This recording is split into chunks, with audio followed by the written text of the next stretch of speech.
Today, we're going to be testing out the brand new browser use agent from Claude, which is basically been piloted for Chrome. So this allows Claude to essentially work inside your browser so they can click buttons, fill forms, etc. There we go. All right. So this is where you can get around it.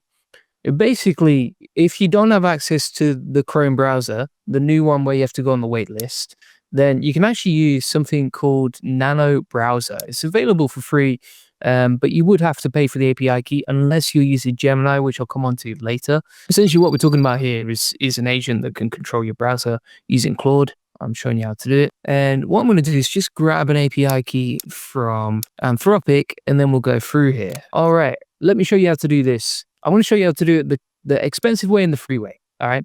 And then, everyone gets some value out of it and everyone can use it no matter what. All right.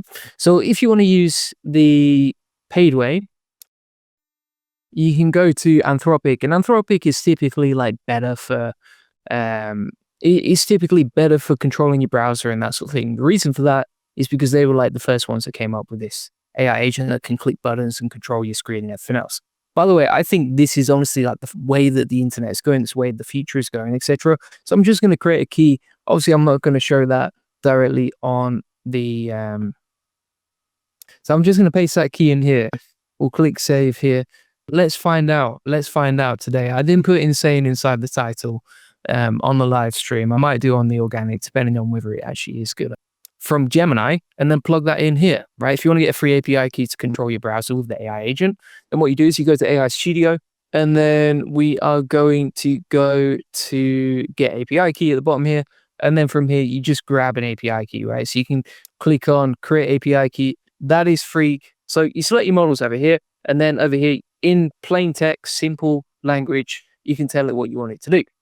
Here's the thing, depending on which API you use, that is going to change the quality of the results you get, right? So if you use a trashy sort of AI, then it's not going to work very well, right? So if you have Olama working with Gemma or something like that, that might not be the best thing to do for this. But if you use something like Anthropic, like you can see right here, I'm hands-free here. I'm hands-free. It's typing, it's looking at the screen, etc. It's navigated to ChatGPT,